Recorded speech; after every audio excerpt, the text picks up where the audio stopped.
ಇಲ್ಲಿ ಈ ಭೂಮಿ ತಾಯಿ ಕೊಟ್ಟ ಪಡಿ ಜೋಳದಲ್ಲಿ ದಾನ ಧರ್ಮವನ್ನು ಮಾಡಿ ಧರ್ಮದ ಹಾದಿಯಲ್ಲಿ ನಡೆಯಬೇಕಪ್ಪ.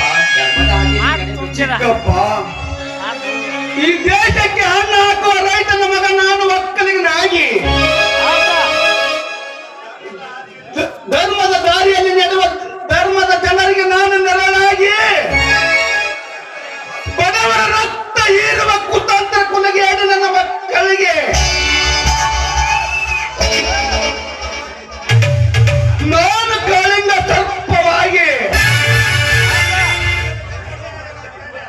ಮುತ್ತೈದರ ಮಂಗಲ್ಯ ಕಾಪಾಡುವ ಮಗ ನಾನಾಗಿ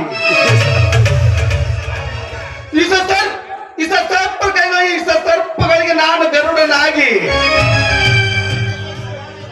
ಈ ಸಮಾಜದಲ್ಲಿ ಹೆಣ್ಣು ಮಕ್ಕಳಿಗೆ ಅಣ್ಣನಾಗಿ ಸಾಧು ಸಂತರಿಗೆ ಸ್ಥಿರವಾಗಿ ಧರ್ಮದಿಂದ ಬದುಕುತ್ತೇನೆ.